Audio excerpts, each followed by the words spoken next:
गुड्डू भाई, और रोक नहीं सकते, गाड़ी रोको।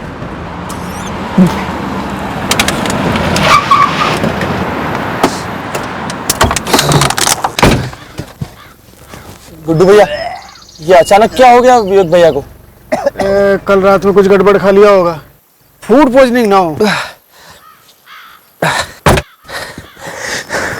कोई फिक्र नहीं धर्मेश, मैं आप लोग को नरसिंहपुर छोड़ के जबलपुर लौटते डॉक्टर को दिखाता हूँ। आपने हमारे लिए इतना अप डाउन किया विवेक भाई। स्वाति जी के लिए इतना करना तो बनता ही है ना। चलो गुड्डू भाई।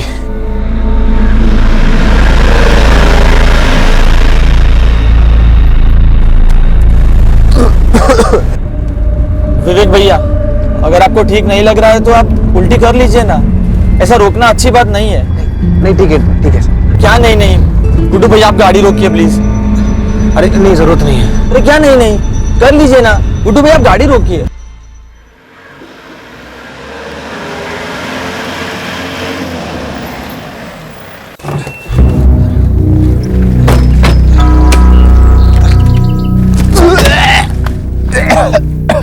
अरे विवेक भाई, तबीयत तो कुछ ज्यादा ही खराब हो रखी है आपकी। ये बेड़ा घाट में किसी डॉक्टर को दिखा दे क्या?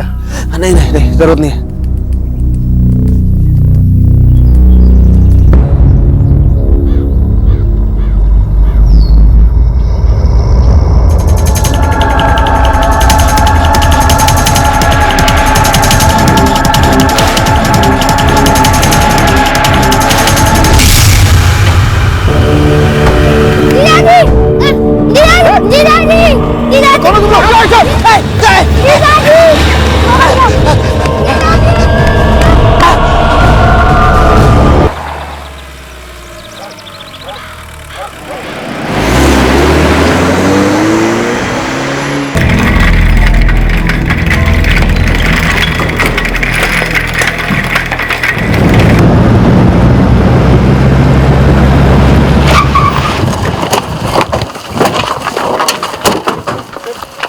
हाँ बिल्कुल, इधर ही गाड़ी खड़ी की थी साहब हम लोगों ने। साहब ये देखिए, ये खून भी पड़ा हुआ है साहब। सर फिर वो बाइक पे हेलमेट पहने दो लोग वहां से आए सर, वहां से वहां आए, वहां से हर्ष को उठाया और हर्ष को उठा के सर उस तरफ पहुंचे सर। उस तरफ? जी। मंजू तुम यहाँ संभालो, मैं आगे जाता हूँ बच्चे को ढूंढने। हाँ। धर्मेश भाई उनके पीछे। हाँ। और मैं बस यही मैं खुद यहीं पर खड़ा हुआ था। हर्ष गाड़ी में अकेला कैसे था? मैडम वही तो मैं बता रहा हूँ ना, वो क्या है विवेक भाई की ना तबीयत हो रही थी खराब, उन्हें उल्टी हो रही थी बार बार, तो धर्मेश भाई ने मेरे को गाड़ी रोकने को बोला। विवेक भाई गाड़ी से उतरे, वहाँ पेड़ के पास गए उल्टी करने के लिए, फिर धर्मेश भाई पीछे उतरे पानी लेके उनको संभालने के लिए। अब मैं थोड़ा हाथ पे ढीले करने के लिए मैं यहीं तक ही पहुंचा था, ये देखा अचानक पीछे बाइक से दो लोग आए। बाइक का नंबर नोट किया? मैडम होश किसे था?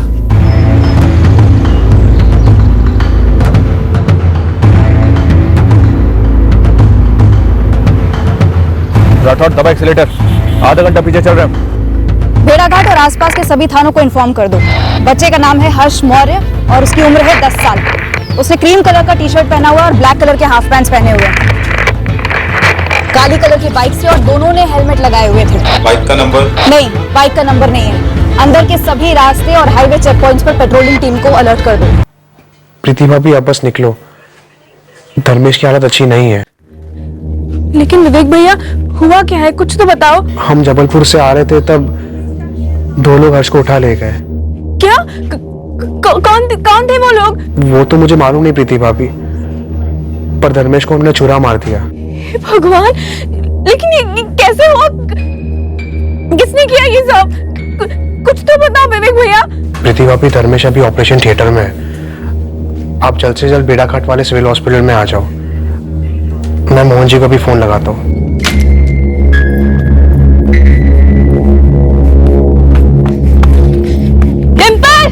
क्या हुआ दीदी? चल, पर मुझे खेलना है। चल हमें भेड़ाघाट जाना है, चल मेरे साथ। पर दीदी। अरे चल जल्दी। क्या बोल रहे हो विवेक? कब हुआ ये?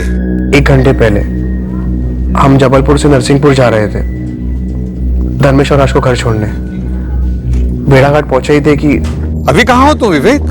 भेड़ाघाट के सिविल हॉस्पिटल में। धर्मेश अभी आईसीयू में है। लेकिन वो लोग हर्ष को क्यों उठाने गए?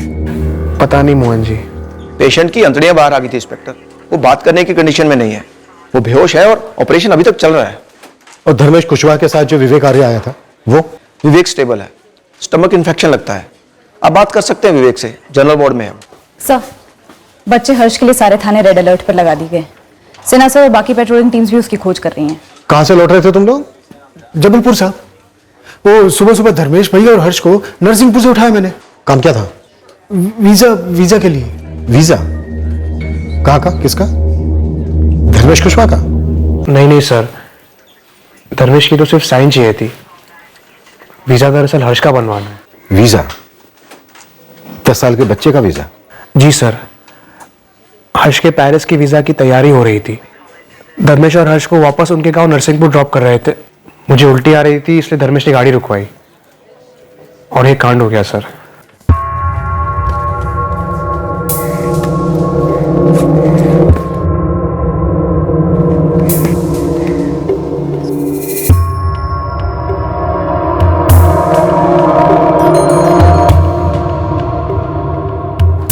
क्या खबर है सिला? सर मैं बेड़ा घाट और उसके आसपास के सारे साइड रोड से स्कैन कर रहा हूँ। पेट्रोलिंग की 3 टीम भी फैली हुई हैं। और अंदर तक घुसो सिना, मामला कुछ अजीब लग रहा है। नरसिंहपुर का एक गरीब बच्चा, वो भी सिर्फ 10 साल का, पेरिस भेजने की तैयारी हो रही थी उसे। पेरिस? जबलपुर उसका वीजा कराने गए थे लोग। मेरी समझ में ये नहीं आ रहा है कि इस बच्चे हर्ष को क्यों उठाया किसी ने।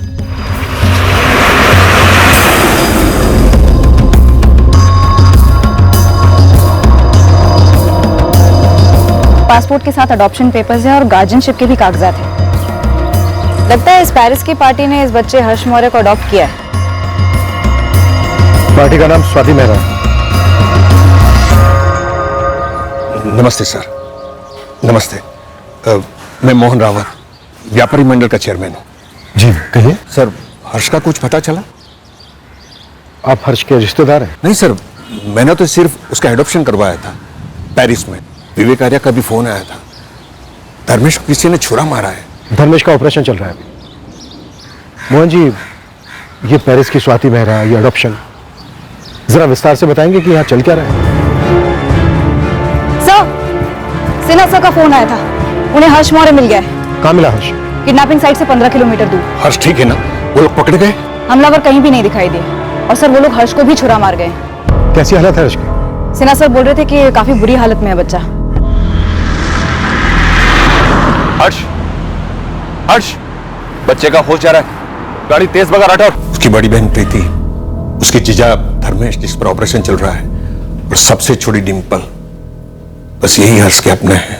जब हर्ष के अपने यहाँ हैं तो कोई उसे क्यों अपना रहा है, वो भी पेरिस से? सर, दरअसल बात यह है कि मेरा बेटा सनी पढ़ने के लिए पेरिस गया था। वहां उसकी पहचान स्वाति मेहरा से हुई। बहुत अच्छी औरत है, इंडियन मुल्क है, लेकिन पैदाइश पेरिस की है। स्वाति जी ने मेरे बेटे को जॉब पे लगवाया है। अभी बात यह है कि स्वाति जी की शादी की उम्र निकल गई है और उसका मन बच्चे के सुख को तरसता है। अच्छा, इसलिए बच्चा अडॉप्ट कर रहे हैं? जी सर, स्वाति जी ने मेरे बेटे को कहा कि वो कोई गरीब हिंदुस्तानी बच्चा गोद लेना चाहती है, और सनी ने यह बात मुझे बताई। आप हर्ष को कैसे जानते हैं? छोटा मुंह बड़ी बात होगी, लेकिन इस इलाके में मेरी थोड़ी पहुंच है। काफी दोस्त है बेड़ा घाट में, तो मैंने ये बात फैलाई कि कोई अच्छे घर का बच्चा हो तो बताना। मेरा एक मित्र है रतन दास, वो हर्ष के जीजा धर्मेश को जानता है। बाप नहीं है हर्ष का, ये आपने बताया। जी। पर माँ कहाँ है हर्ष की?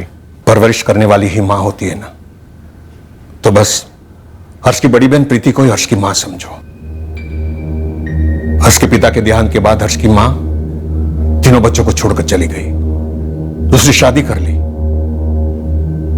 बाद में हर्ष और डिंपल की परवरिश धर्मेश और प्रीति ने ही की है। लेकिन मोहन जी, एक गरीब 10 साल के बच्चे की जान का दुश्मन कौन हो सकता है? गरीब नहीं, काफी गरीब। मोहन जी, मोहन जी, मोहन जी, धर्मेश कहाँ है? हर्ष कहाँ है? बताइए ना। कहाँ मेरे बहन, मेरे पति कहाँ है? शांत बेटा, शांत। यही प्रीति है जिसकी मैं बात कर रहा था आपको।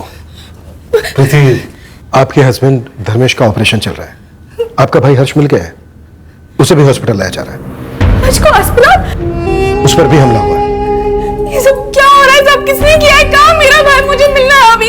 किधर है वो लोग? बताइए ना, कुछ तो बताइए।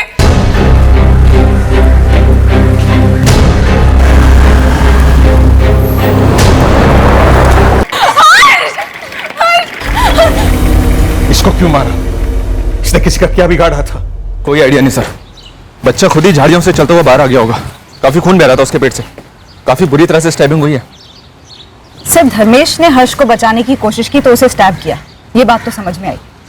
लेकिन बच्चे को किडनैप करके 2 घंटे बाद 15 किलोमीटर दूर ले जाकर स्टैब करके झाड़ियों में फेंक दिया, ये बात कुछ खटक रही है सर। जरूर कुछ गड़बड़ है, लेकिन अभी हमारे पास सारी डिटेल्स भी तो नहीं है। सबसे पहले जितनी पेट्रोलिंग टीम्स है, जितनी भी, सबको लगा दो बाइक पर आए इन 2 लोगों के पीछे। सर सुना है धर्मेश की अंतड़ियां बाहर थी, बच्चे की भी थी। सर इस तरह की स्टैबिंग सिर्फ पेशेवर हत्यारे ही कर सकते हैं। 10 साल के गरीब बच्चे की सुपारी। सर हर्ष पेरिस जा रहा था।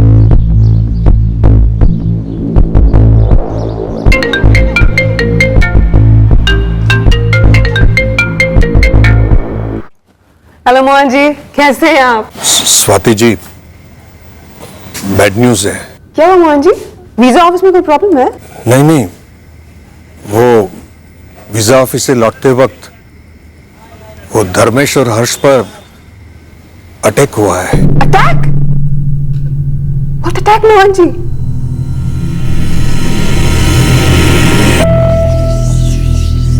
हाँ पापा, हर्ष की कंडीशन कैसी है अब? हर्ष का ऑपरेशन अभी चल रहा है, धर्मेश का हो गया, उसे आईसीयू में शिफ्ट किया है। पापा आप टाइम बाय टाइम खबर देते रहना, और अगर कुछ भी जरूरत पड़ती है ना तो मैं और स्वाति इंडिया आ जाएंगे। नहीं नहीं बेटा, इंडिया आने की कोई जरूरत नहीं है, मैं हूं ना, सब संभालूंगा। सनी बेटा, मुझे एक बात का बहुत बुरा लग रहा है, हमारे देख रेख में ऐसा हुआ। पता नहीं, मुझे ऐसा लग रहा है कि जरूर कोई गलत फहमी हुई है।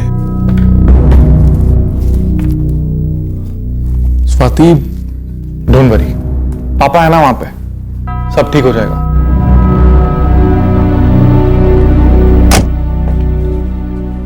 हर्ष का ऑपरेशन अभी भी चल रहा है, टाइम लगेगा। पर हम देख तो सकते हैं ना? सॉरी, आप ऑपरेशन थिएटर में नहीं जा सकते। आप प्लीज बैठिए। डॉक्टर,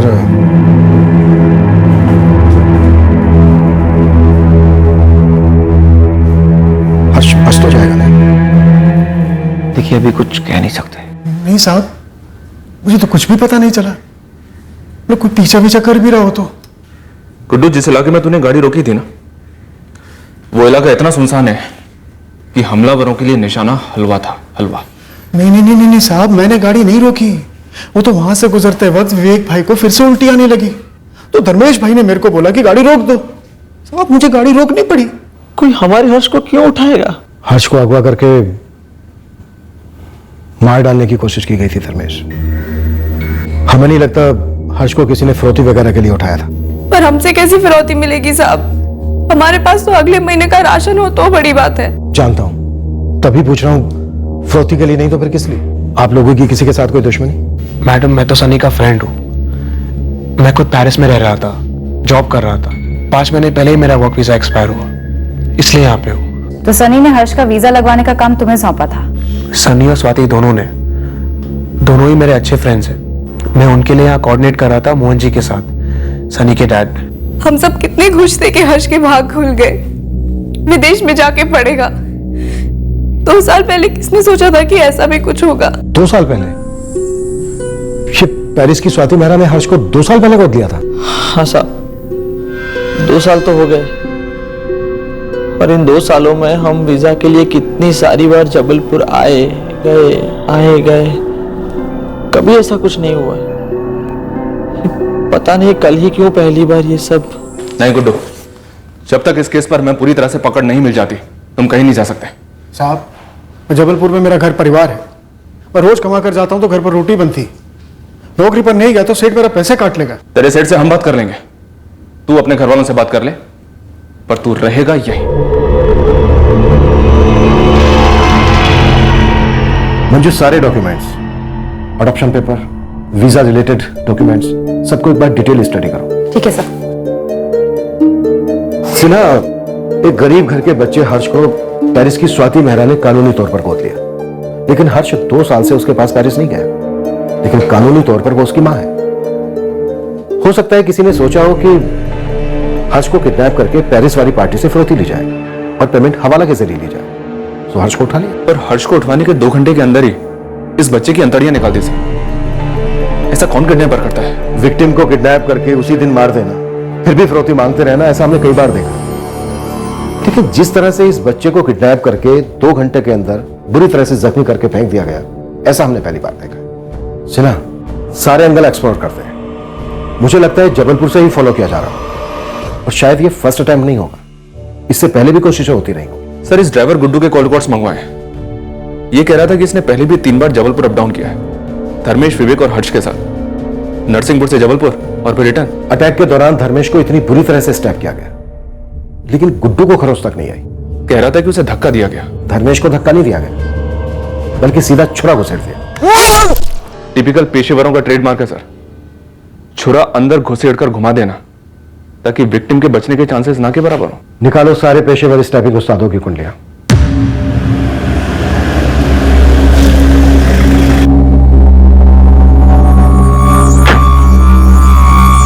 पंद्रह दिन में वीजा लगाकर हर्ष को पेरिस जाना था। स्वाति जी ने वहां स्कूल में बात भी करके रखी है। हर्ष का पासपोर्ट 1.5 साल पहले बना।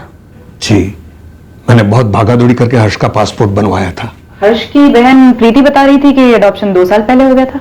2 साल पहले तो बात शुरू हुई थी, 6-7 महीने तो कागज पत्री बनाने में ही चले गए। बहन प्रीति, जीजा धर्मेश हर्ष की परवरिश कर रहे थे इतने सालों से, फिर वो हर्ष को किसी और को देने के लिए तैयार कैसे हो गए? एक तो 10 साल के बच्चे को समझाना, दूसरा खुद दिल पर पत्थर रखना, कैसे हुआ ये? गरीबी से भारी पत्थर है कोई साहब? ममता इतनी हल्की भी तो नहीं होती ना मोहन जी। गुड्डू ड्राइवर बता रहा था कि हर्ष की माँ माधुरी बगल वाले गांव में रहती है। हाँ, रहती है ना मैडम, माधुरी जाधव नाम है, दमोह में रहती है अपने दूसरे पति राजकुमार के साथ।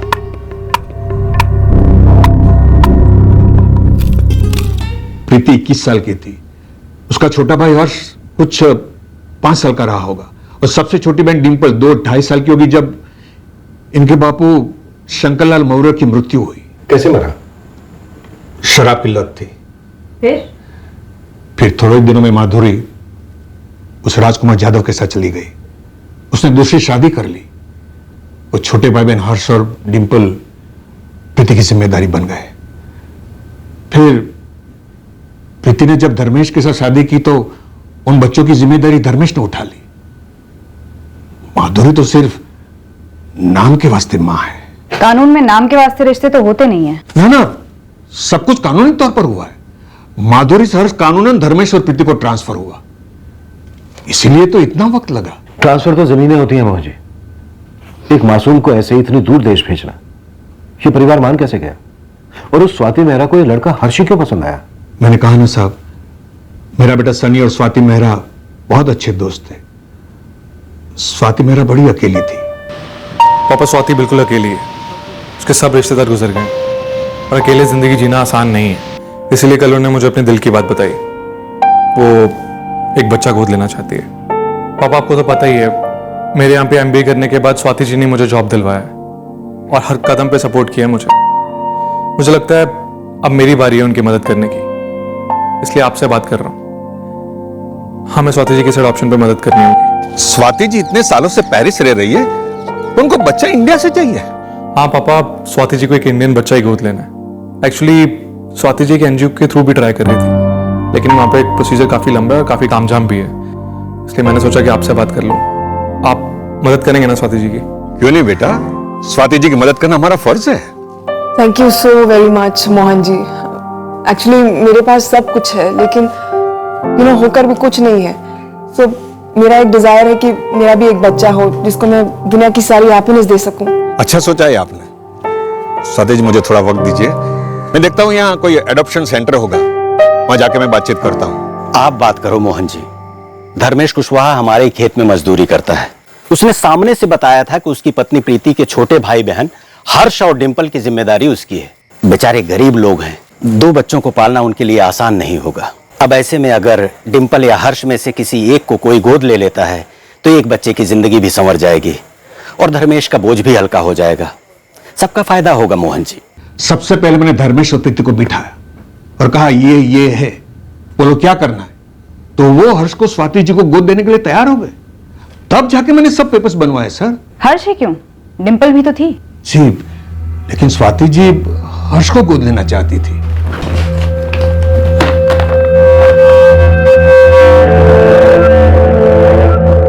मोहन जी, हर्ष की मां माधुरी जाधव की कानूनी रजामंदी भी लगी होगी। लगी थी ना साहब, तहसील ऑफिस ने साफ बता दिया था कि धर्मेश और प्रीति की रजामंदी तब जायज होगी जब इस बात का सबूत होगा कि हर्ष की मां माधुरी हर्ष को छोड़कर चली गई है और उसने दूसरी शादी कर ली है और धर्मेश और प्रीति कानूनन बालक है।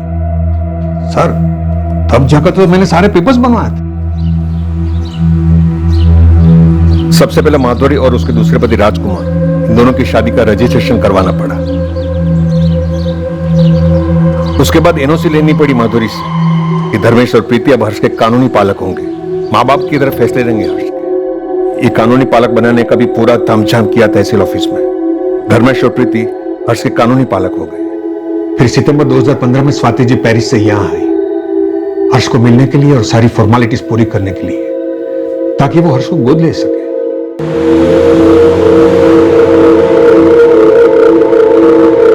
स्वाति जी पहली बार जब आमने सामने हर्ष से हुई तो फुली ना समाई सर।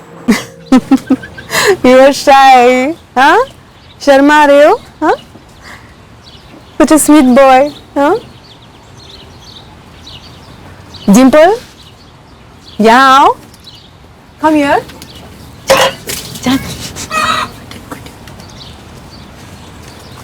ये है चॉकलेट, पसंद है ना? हाँ? और ये ड्रेस. इधर बैठो.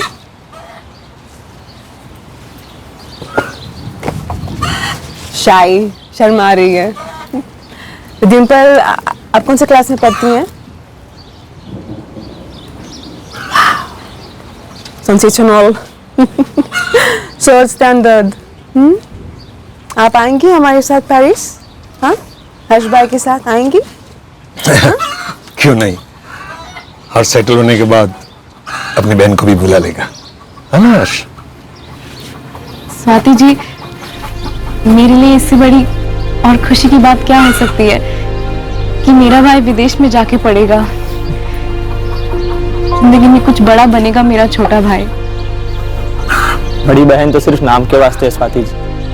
प्रीति असल में इन दोनों बच्चों की माँ ही है। माँ तो आप हमेशा रहेंगी प्रीति, लेकिन अब हर्ष की दो मम्मी होंगी, एक आप और एक मैं। सच में आप लोगों का दिल बहुत बड़ा है। आप लोगों ने मेरी जिंदगी का एक बहुत बड़ा खालीपन दूर किया है और मैं पूरी लाइफ थैंकफुल रहूंगी। सच में शुक्रिया। फिर भागा दौड़ी करके मैंने हर्ष का पासपोर्ट बनवाया। पेरिस का वीजा लगने ही वाला था कि देखो किसी की नजर लग गई। आपकी नजर में कौन हो सकता है जिसे इस अडॉप्शन से आपत्ति थी? किसी को नहीं। 2 साल पहले तो सारा कुछ हो गया था। 1 महीने के अंदर पेरिस की फ्लाइट पकड़ने वाला था हर्ष। पर मोहन जी, कोई तो जरूर चाहता था कि हर्ष वो फ्लाइट कभी ना ले। सर, मैं मानने को तैयार ही नहीं हूं कि कोई हर्ष को रोकना चाहता था। ऐसा करके किसी को क्या मिलता? पर रोका तो गया है। इसका मतलब किसी को कुछ तो मिला है या फिर मिलने वाला है।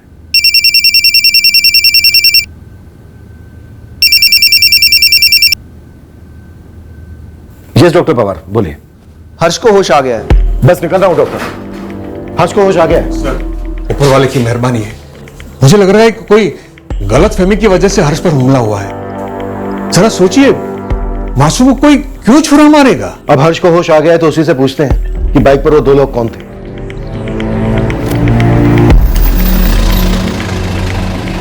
सलाम साहब। सलाम। बोल नीलेश, क्या खबर है मेरे लिए? क्या नहीं है ये बता सकता हूँ। अपने इलाके के किसी भी अंडरग्राउंड किडनैपिंग गैंग का हाथ नहीं है इसमें।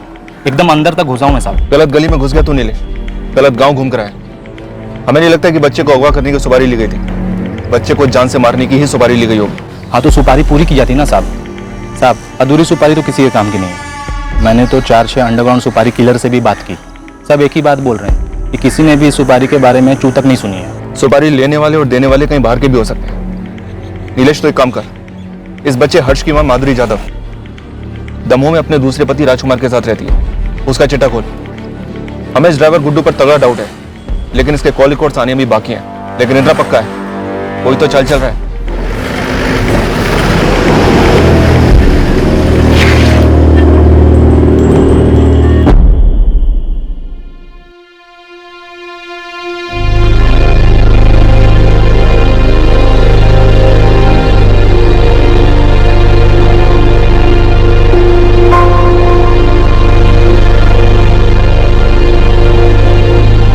कैसे हो हर्ष बेटा? डिम्पल, आपकी प्रीति दीदी कहाँ है? दीदी दवा लेने गई है। आपके जैसा बहादुर बच्चा मैंने आज तक नहीं देखा। आप इतनी बुरी तरह से घायल हुए, फिर भी अपने पैरों पर चल रहे थे। हीरो आप, हीरो। हर्ष बेटा, मैं ज्यादा वक्त नहीं लूंगा, आप भी आराम से बोलना। वो दो लोग जब आपको बाइक पर उठाकर ले गए, उसके बाद क्या हुआ? वो लोग सुनसान रास्ते पर मुड़ गए और फिर चलते रहे।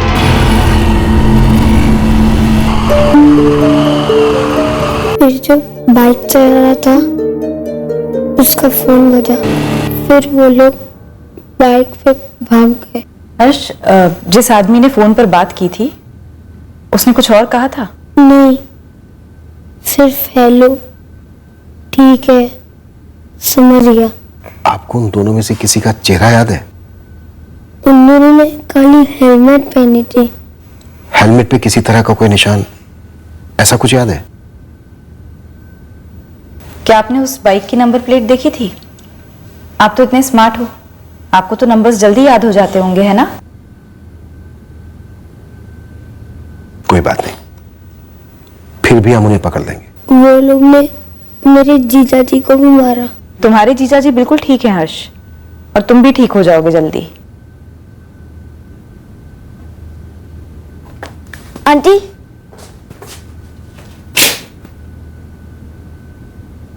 अब हर्ष भी आपको पेरिस मत जाने दो। अब दीदी और जीजा जी को समझा दो। डिंपल बेटा, आपके हर्ष भैया कहीं नहीं जा रहे हैं, यहीं पर हैं। और आप भी अपने हर्ष भैया का खूब ख्याल रखना। इस वक्त आपके हर्ष भैया को आपकी बहुत जरूरत है।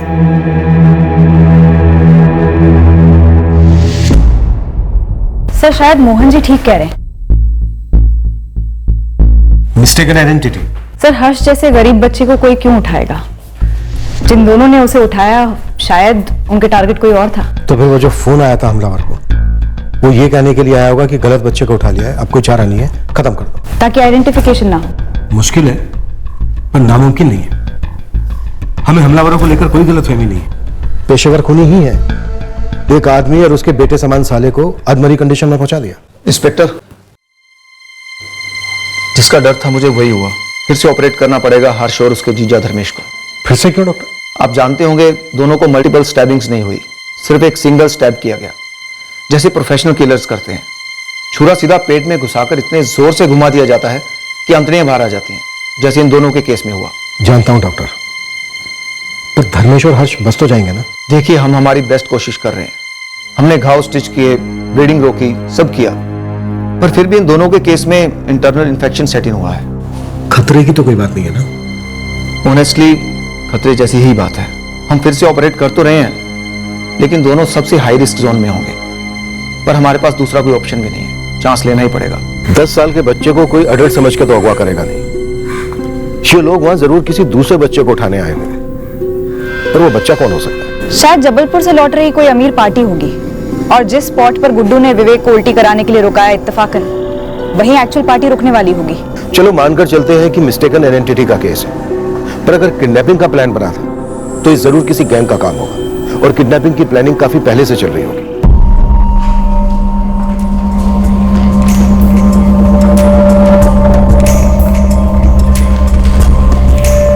सिना, बेड़ाघाट, जबलपुर और आसपास के इलाकों में जितने भी किडनैपिंग के आरोपी हैं, जितने भी पुराने गैंग्स हैं, सबकी हिस्ट्री खोद निकालो। अभी लग जाता हूं काम पर।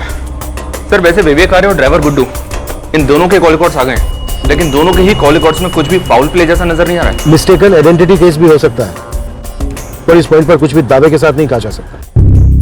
प्रीति, आप कैसे हैं धर्मेश और हर्ष? दोनों ही अच्छे नहीं है माँ। डॉक्टर ने कहा है कि दोनों की हालत बहुत ही नाजुक है, कुछ समझ में ही नहीं आ रहा है। दोनों को अच्छी तरह संभाल बेटी, पता नहीं अपने हर्ष के साथ ही क्यों हुआ।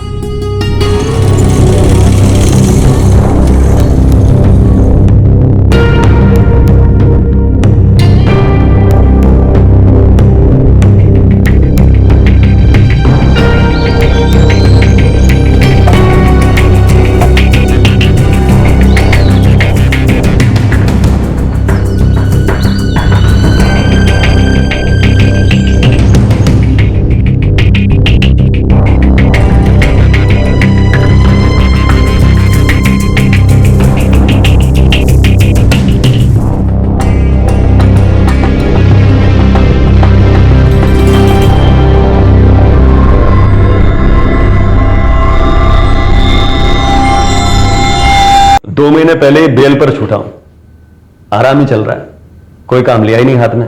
ठीक है प्रदीप, मैं मानता हूं तेरी बात। 7 साल अंदर होने के बाद कम से कम 2 महीने का आराम तो बनता ही है, लेकिन आराम के वक्त भी तेरे कान, आंख, नाक सब काम कर रहे थे ना। ऐसा हो ही नहीं सकता कि तूने किसी बच्चे की किडनैपिंग के प्लान के बारे में कुछ सुना ही ना हो। साहब आप जानते हैं, मैंने भी कई किडनैपिंग की है, आपने भी बड़े बड़े किडनैपर्स को पकड़ा है। ऐसे काम में एक टीम बनती है।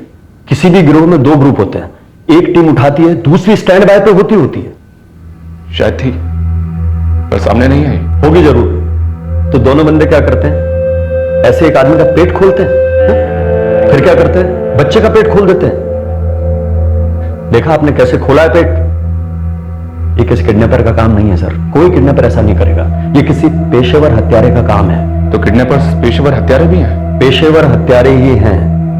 किडनैपिंग का प्लान था ही नहीं, मर्डर का प्लान था। सही से नहीं हो पाया, बच गया बच्चा।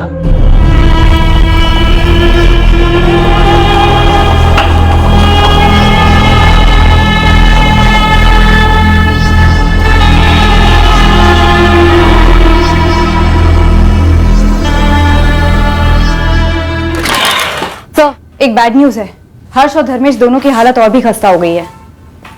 इन्फेक्शन फैल गया? बहुत जल्दी और बहुत बुरी तरह से।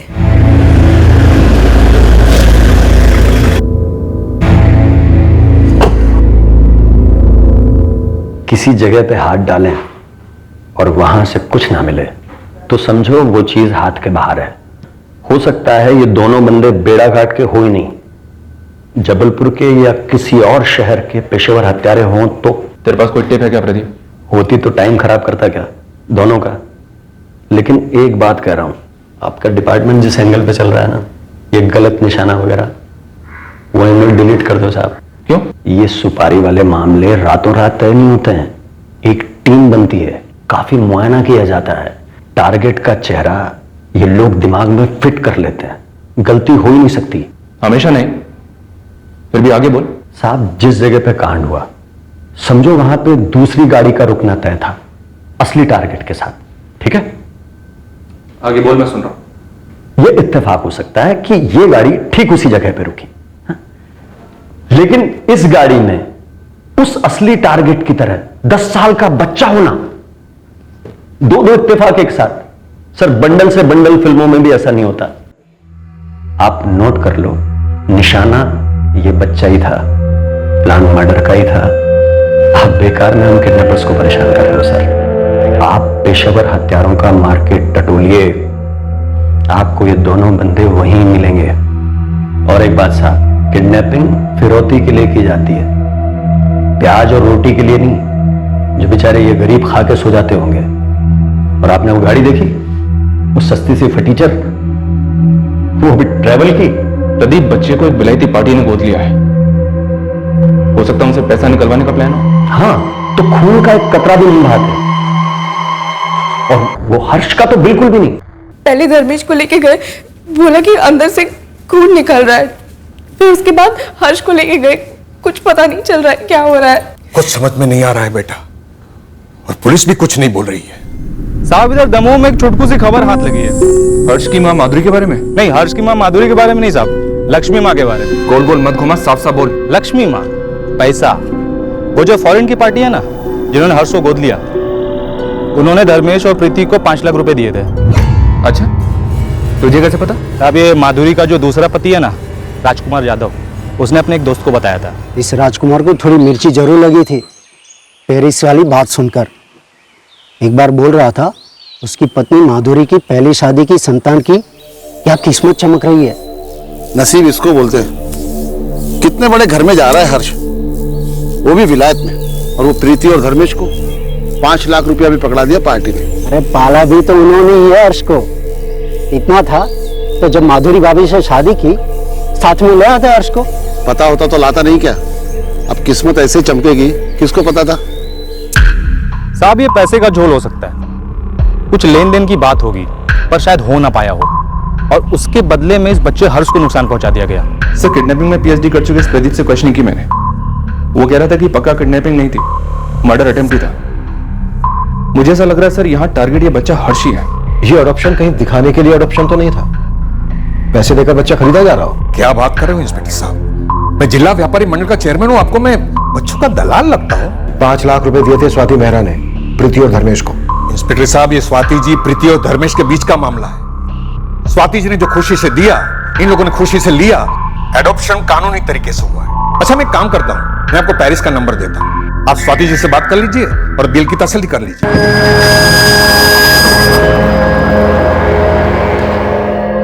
That is correct, officer. मैंने धर्मेश कुशवाहा को 5 लाख रुपए दिए थे जब हर्ष के अडॉप्शन पेपर्स अप्रूव हुए थे। पूरी डील कितने में हुई स्वाति जी? पहले इंस्टॉलमेंट के बाद और कितने इंस्टॉलमेंट्स दिए आपने? डील, इंस्टॉलमेंट, आप क्या बात कर रहे हैं इंस्पेक्टर? 5 लाख किस लिए थे फिर? क्योंकि हर्ष के अडॉप्शन के बाद उसकी अपब्रिंगिंग की रिस्पॉन्सिबिलिटी मेरी है, इसलिए उसके टेक केयर के लिए मैंने उसके सिस्टर प्रीति और जीजा को 5 लाख रुपए दिए थे और क्लियरली ये बोला था कि वो ये मनी डिम्पल के लिए भी यूज कर सकते हैं। And you accuse me that I bought my Harsh. Swati ji, 3 सवाल हैं आपसे जिनके मुझे जवाब चाहिए। प्रीति और धर्मेश ने कभी और पैसे मांगे आपसे? No, never. ये 5 लाख भी मैंने अपनी खुशी से दिए थे इंस्पेक्टर। कोई धमकी दी? हर्ष पर अटैक होने के बाद किसी और ने पैसे मांगे? Again, no. हर्ष को जन्म देने वाली माँ माधुरी जाधव, उसकी कोई इन्वॉल्वमेंट? उसे तो मैंने कभी देखा भी नहीं है इंस्पेक्टर। अब आखिरी सवाल स्वाति जी, सनी के फादर मोहन जी की हेल्प रिटर्न कैसे किया आपने? यूरोज में या डॉलर्स में? What a horrible man you are, inspector. यहाँ मैं अपने बेटे हर्ष के टेंशन में पैनिक हुए जा रही हूँ, उसका ऑपरेशन चल रहा है और आप एक के बाद एक नॉनसेंसिकल, इनसेंसिटिव क्वेश्चनिंग किए जा रहे हैं। Shame on you. Manju, passport, adoption papers, forgery expert के साथ बैठकर डबल स्कैन करो। French consular office, passport office, दोनों को लूप में रखो। पूरी पॉसिबिलिटी है कि यहाँ सब कुछ एक ढोंग हो, बच्चा खरीदा गया हो। 5 लाख रुपए पहली इंस्टॉलमेंट। अब ये औरत फ्रांस में बैठकर तो कबूल करेगी नहीं कि बच्चा खरीदा गया है। ठीक है सर, मैं सारे अरेंजमेंट्स करती हूँ। हर्ष की माँ माधुरी को क्वेश्चनिंग के लिए बुला लेते हैं और उसकी बहन प्रीति, वो मोहन जी, विवेक और गुड्डू ड्राइवर, इन सबको रेडार में रखते हैं। पता चला प्लॉट किडनैपिंग का था ही नहीं, हर्ष और धर्मेश के मर्डर का था।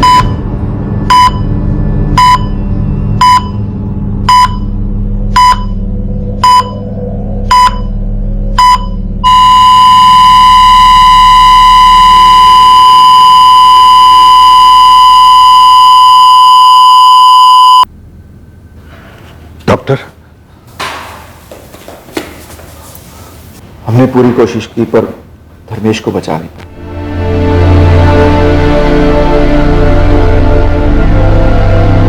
और हर्ष, उसका दूसरे थिएटर में ऑपरेशन चल रहा है।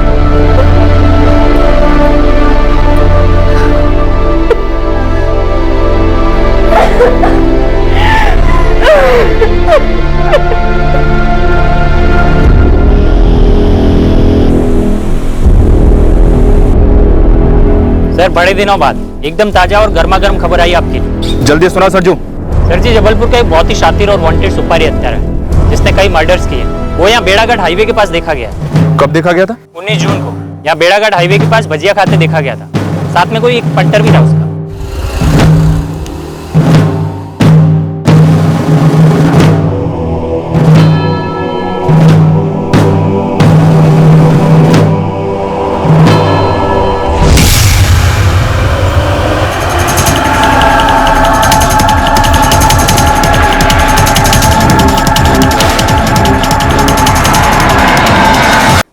आपने भी नाम सुना होगा साहब, ललित सिंह।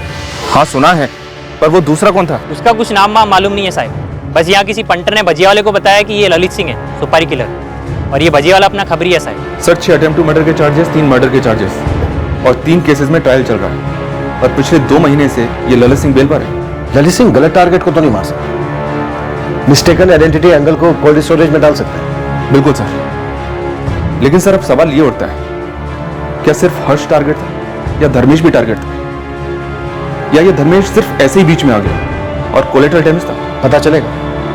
पहले ये तो पता चले कि इस नन्ही सी जान से किसे इतनी वैर थी और क्यों।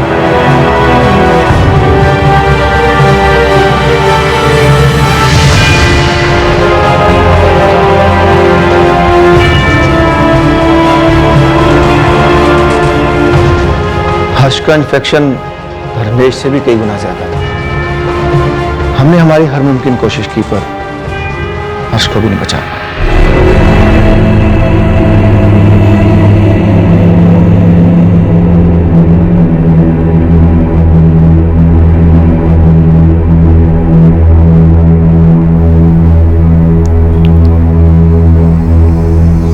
प्रीति, बेटा, हर्ष भी नहीं रहा।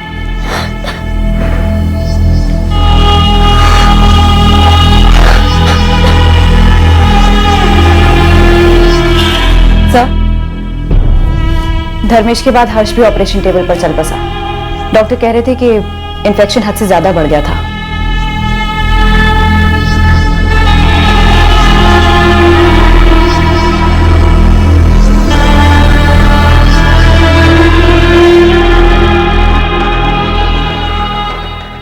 एक 10 साल का हंसमुख मासूम लड़का, गरीब परिवार में ही सही, लेकिन खुशी से जिंदगी बसर कर रहा था।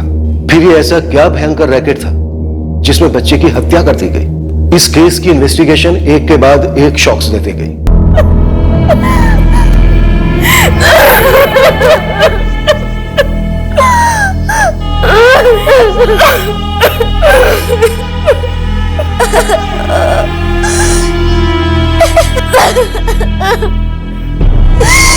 ये सुपारी किलर ललित सिंह अपनी मर्जी से तो दो मर्डर करेगा नहीं, वो भी एक गरीब आदमी और एक मासूम बच्चे का। सिन्हा, इस वक्त हमारे पास क्या है? सर, ड्राइवर गुड्डू चौबे और वो उल्टी कुमार विवेक आर्या। सर, इस विवेक को उठवाकर उल्टी करवाते हैं। डेफिनेटली सिग्नल दिया गया होगा अटैक करने से पहले ललित सिंह को। स्पॉट पे तय होगा कि कहां रुकना है और अटैक के लिए कौन सी जगह से। सर, हर्ष की असली मां माधुरी और उसके पति राजकुमार को भी रूल आउट नहीं करना चाहिए। और मोहन जी और शायद उनके बेटे सनी को भी, जो पेरिस में बैठा है। ये बच्चा हर्ष अपनी जिंदगी में खुश था, इसी का अडॉप्शन हुआ और इस तरह से मारा गया। ये प्लान चाइल्ड ट्रैफिकिंग माफिया का भी हो सकता है, पर जो भी है, हमें मास्टरमाइंड और किलर दोनों को खुद निकालना है।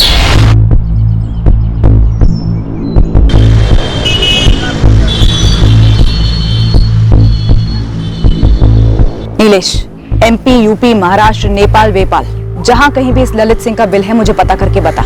मैडम, ये ललित सिंह खाली पेशेवर हत्यारा नहीं है, खानदानी भी।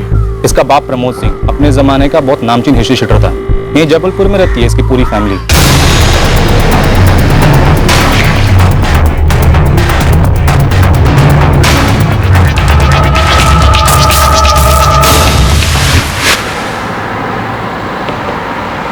अब क्या बात करने को रह गया है सर?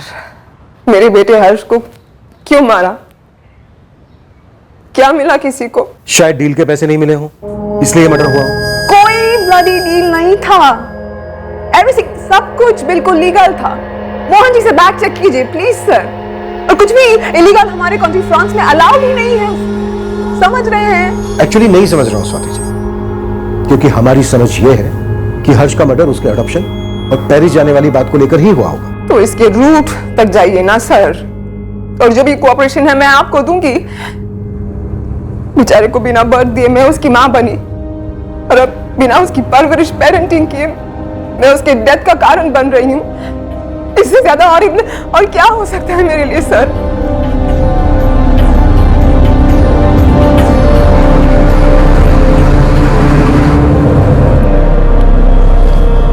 स्ट्रेस मत लो स्वाति, पापा हैं वहां पे, सब संभाल लेंगे।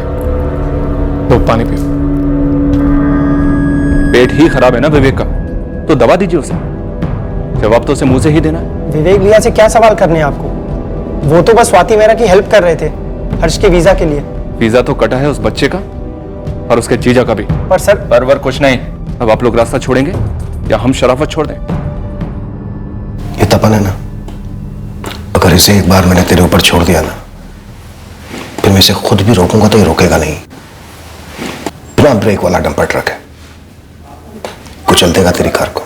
उससे सच तो नहीं कुछ लेगा ना। वो सच ये है कि मैं उस साजिश का हिस्सा नहीं था।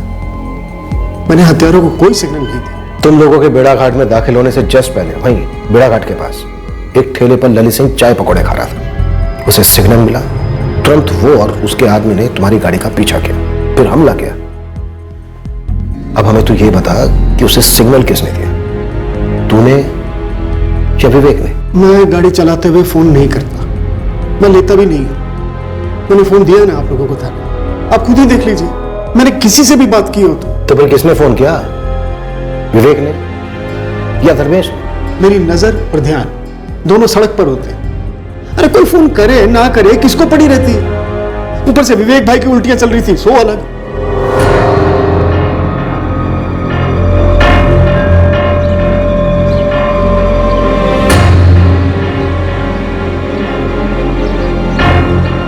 सर, अभी मैं कैसे आऊं? अभी तो धर्मेश और हर्ष की डेड बॉडी को लेकर उनकी फैमिली के साथ मैं नरसिंहपुर जा रहा हूं क्रियाक्रम के लिए। मैं बाद में आऊंगा तो चलेगा सर? चलेगा मोहन जी, लेकिन आना है आपको, इतना याद रखिए। आप कैसी बातें कर रहे हैं?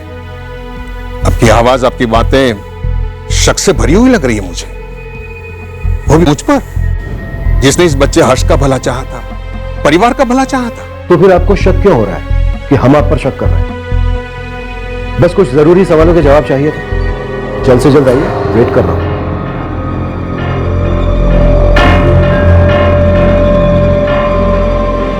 प्रीति, तुम लोग मेरे साथ गाड़ी में चलो, एम्बुलेंस पीछे से आएगी।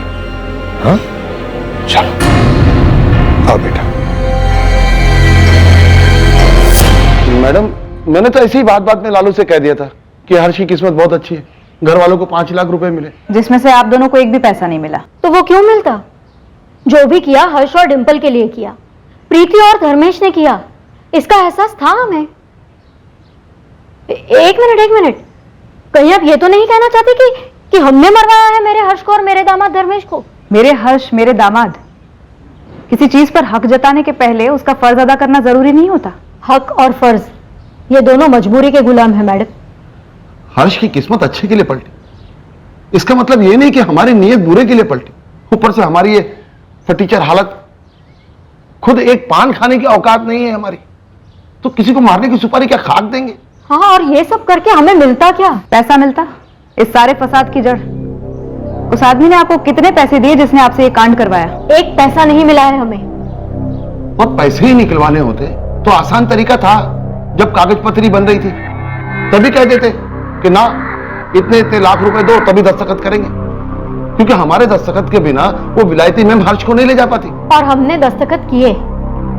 मैंने खुद अपने दोनों बच्चों को कानूनन अपनी बड़ी बेटी प्रीति को सौंप दिया, ताकि मैं इनके साथ एक नई जिंदगी शुरू कर सकूं। तो कहीं प्रीति और धर्मेश ये दोनों कोई साजिश रच रहे थे? हद कर रही हैं आप मैडम। अब हम दोनों नहीं तो वो दोनों। तो फिर कौन? कोई है तो जरूर। हमको नहीं मालूम मैडम, इसके बाद का सारा व्यवहार विलायती मैम स्वाति से प्रीति और धर्मेश ने किया था।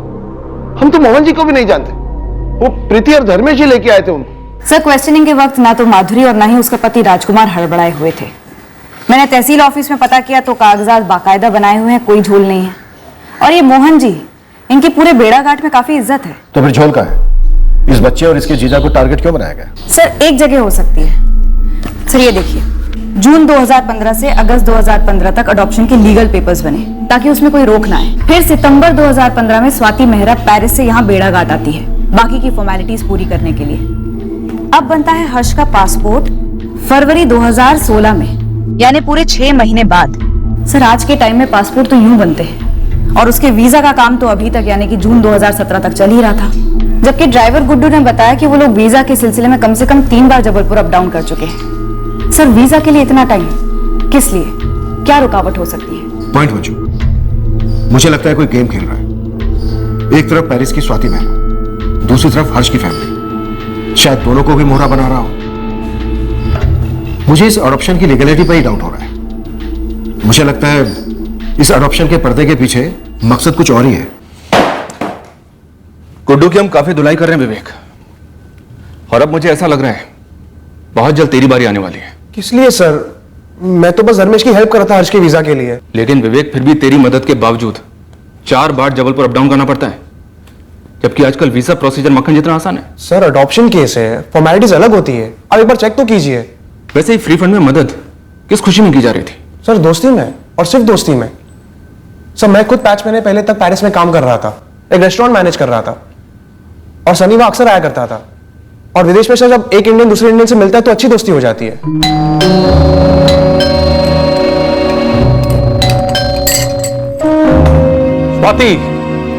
Hi Sunny, lot of traffic. Meet Vivek, hi. He is from Jabalpur. मेरे बेड़ा घाट से सिर्फ 26 kilometre, right? Sir Sunny, Swati और मैं, हम तीनों काफी वक्त साथ गुजारते हैं। फिर इस फरवरी में मेरा वर्क वीजा एक्सपायर हो गया था, तो मैंने स्वाति से हेल्प मांगी थी। कैसी हेल्प? सर वही हेल्प जो उसने सनी की थी। सनी स्टूडेंट वीजा पे था और स्वाति की हेल्प से उसका वर्क परमिट वीजा बन गया। स्वाति ने मेरे लिए भी कोशिश की थी, पर कुछ हो नहीं पाया सर।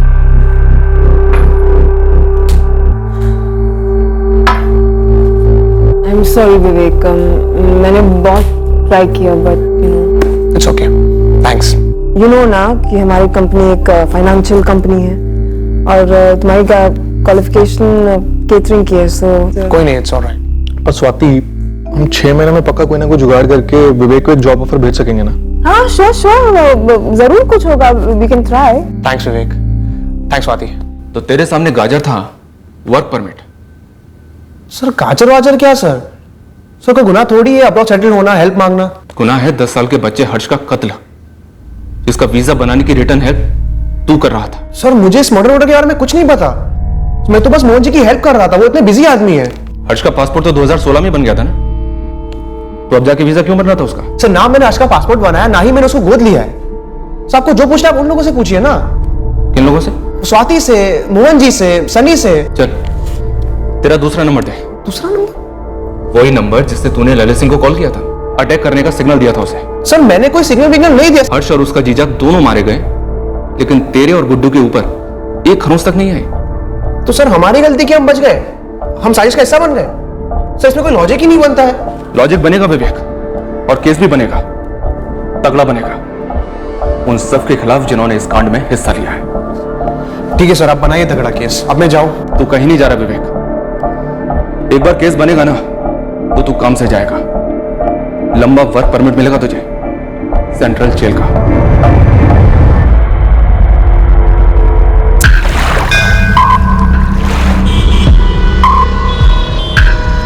इस ललित सिंह की माँ यहीं जबलपुर में रहती है। बाप कहाँ है उसका?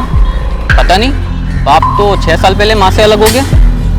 अच्छा तू एक काम कर, तू माँ का घर दिखा दे, बाकी का क्राइम ब्रांच वाले संभाल लेंगे।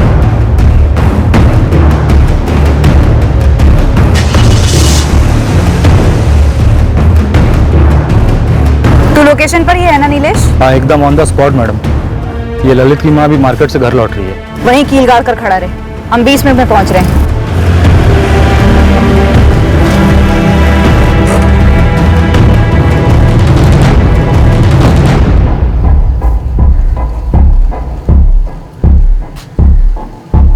पापा की गैरेज में कम, इस वीजा शीजा के चक्कर में बहुत टाइम खोटे हुआ विवेक भैया का। फिर भी अभी तक हर्ष मौर्य की वीजा की एप्लीकेशन तक नहीं हुई है। हमने जबलपुर वीजा ऑफिस में चेक किया। मनप्रीत जी, आपका विवेक इस कांड में इन्वॉल्व है। विवेक ऐसा गैर कानूनी काम करके अपना पुलिस रिकॉर्ड क्यों बनवाएगा? उसे तो अब्रॉड में जॉब करके वहां सेटल होना है, यही उसका सपना है। वो ऐसा गलत काम क्यों करेगा साहब? गलत काम नहीं करेगा, लेकिन करवा तो सकता है ना। हमने विवेक का यहां से लेकर पेरिस तक का पूरा चिट्ठा खोला है और बहुत जल्द सारी कड़ियां मिल भी जाएंगे। बेहतर होगा कि आप लोग विवेक से बात कीजिए, उसे सरकारी गवाह बनने को समझाइए। मनप्रीत जी, यही आखिरी मौका है। 2 लोगों की बेरहमी से हत्या की गई थी, जिनमें से एक 10 साल का बच्चा था। मामला बहुत सीरियस है। हर्ष तेरे पास ही रहता तो कम से कम जिंदा तो रहता, और तेरे पास वो खुश तो था ही। माँ इस गरीबी में शायद उसे कम खुशियां दे पा रही थी, यही सोच के दिल पे पत्थर रख के मैं तैयार हुई थी हर्ष को गोद देने के लिए। हर्ष के अच्छे भविष्य के लिए सोच रहे थे मैं और धर्मेश। और धर्मेश, ये मोहन भाई कौन है? मोहन भाई बेड़ा घाट के बहुत बड़े आदमी, रतन दास जी सेठ है ना, उनके कोई दोस्त है, कल मिलने भी आने वाले। कोई विलायती मैम है जो हर्ष को गोद लेना चाहती है। डिम्पल को भी? नहीं, अभी तो सिर्फ हर्ष की बात हुई है। वो विलायती मैम किसी लड़के को ही गोद लेना चाहती है। मैं क्या कहूँ उनसे? ना बोल दो, मेरा दिल नहीं मान रहा है। हमें नहीं चाहिए विलायत बिलायत का चक्कर, हर्ष को कहीं नहीं भेजना है।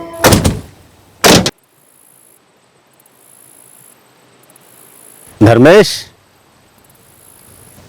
तुझे पता है पेरिस कहाँ है? दुनिया का सबसे खूबसूरत शहर है। अस्पताल मुफ्त, पढ़ाई मुफ्त, अगर नौकरी गई ना तो गवर्नमेंट भत्ता देती है। प्रीति को समझा, उसका भाई साहब बनेगा, बड़ा साहब, और बाद में आप तीनों को थोड़ी ना भूलेगा, तुम तीनों को वहीं खींच के लेके जाएगा, निकालेगा खींच के, बाहर निकालेगा ये गरीबी के दलदल से। प्रीति रिश्ते से तो हर्ष की बहन है, लेकिन उसका जो दिल है ना वो माँ का है, और अगर उसका दिल नहीं मानता तो नहीं मानता साहब। औरतों का दिल नरम ही होता है, पर तू दिमाग से काम ले, आगे की सोच। तेरे भी बच्चे होंगे ना जल्दी?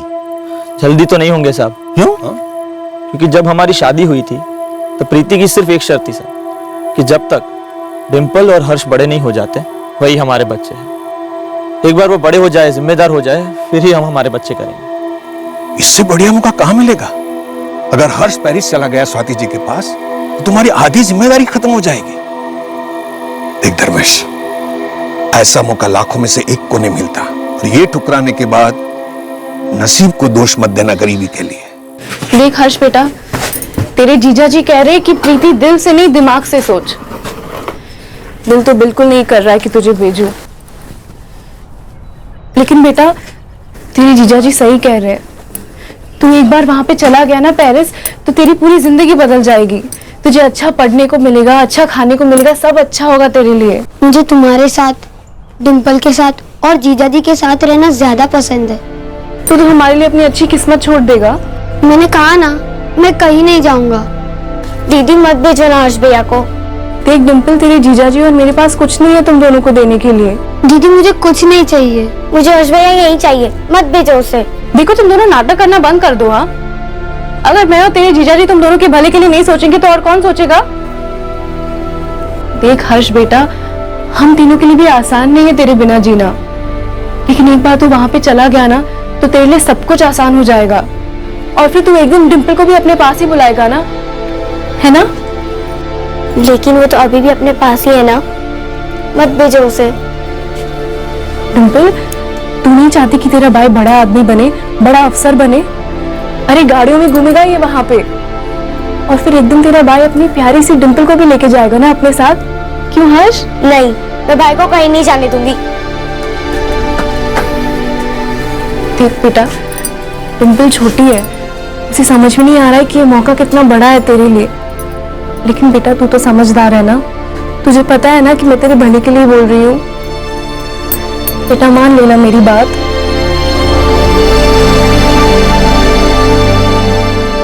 धर्मेश हर्ष और डिंपल को अपने सगे बच्चों की तरह प्यार करता था, और हर्ष ने तो अभी तक ठीक से दुनिया भी नहीं देखी थी। किसी ने कैसी दुश्मनी निकाली हमसे? माँ क्या हो गया ये? तंग आ गई हूँ मैं आप लोगों से। अरे ललित ने कुछ कर दिया, आ गई पुलिस मेरा खून चूसने। उसके बाप ने कुछ कर दिया, आ गई पुलिस मेरा खून चूसने। उन दोनों मुजरिमों के जुर्म के साथ मेरा कोई वास्ता नहीं है, मैं उनसे फूटी कौड़ी तक नहीं लेती हूँ। अब इसमें मेरी क्या गलती है जो मेरा बेटा और उसका बाप दोनों ऐसे निकले? अगर ललित मिला नहीं ना शालिनी जी, तो आपका जीना मुश्किल हो जाएगा। आपकी ये धमकी है ना अपने जेब में रखिए। कायदा और कानून तोड़ने वालों के साथ रह रह के थोड़ा बहुत कानून मैं भी समझने लगी हूँ। आप मुझे हाथ तक नहीं लगा सकती हो, और ये जो तलाशी के नाम पे मेरा सारा घर तहस नहस करके रखा है ना, सब समेट के दीजिए। चलिए। आजकल हफ्तों में पासपोर्ट आ जाता है, लेकिन आपने 6 महीने लगा दिए। सर, हफ्तों में बनने वाले पासपोर्ट में सिर्फ एक माँ होती है, यहाँ 3-3 माएँ थी। पहली जन्म देने वाली माँ माधुरी, दूसरी पालने वाली माँ समान बहन प्रीति, और तीसरी नई कानूनी माँ पेरिस वाली स्वाति जी।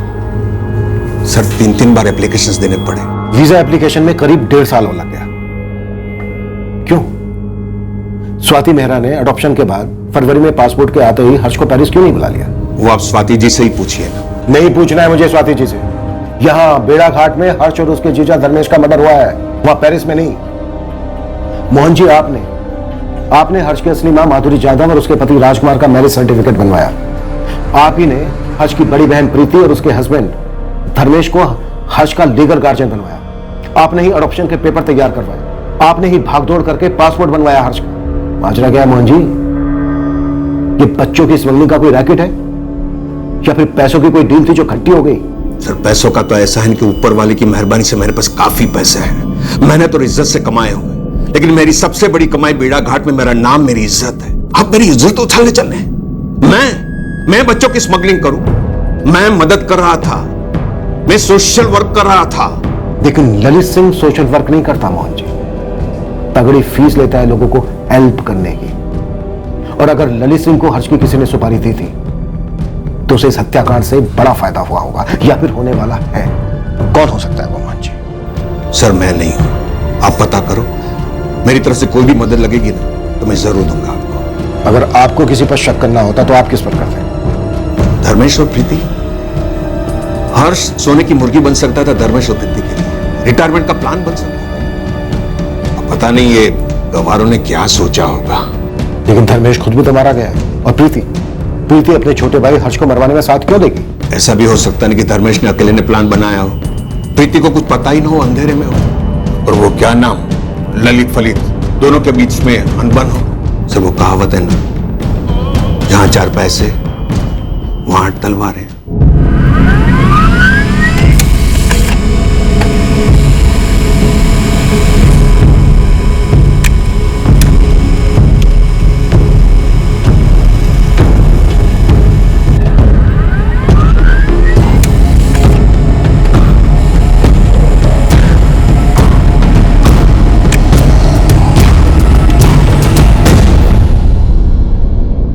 आप लोगों से कुछ नहीं छुपाया पापा। मैं सिर्फ फ्रांस के वीजा के लिए मगजमारी कर रहा था। विवेक भी, आप पेरिस में स्वाति जी को कॉल करो ना, उन्हें बताओ यहाँ पर क्या खेल खेला जा रहा है। अरे मैंने स्वाति से बात की थी, उनको समझ नहीं आ रहा है क्या हो रहा है। पुलिस को यह बात खटक रही है विवेक कि तू तो पेरिस में रहकर आया है, तुझे तो वीजा के बारे में सब कुछ मालूम है, फिर भी 4-4 बार ऊपर नीचे क्यों गया? पापा मैं अपना वीजा थोड़ी बनवा रहा था, देहाती गांव वाला था धर्मेश, कुछ समझता ही नहीं था ठीक से। वो कभी ये पेपर नहीं, कभी वो पेपर नहीं।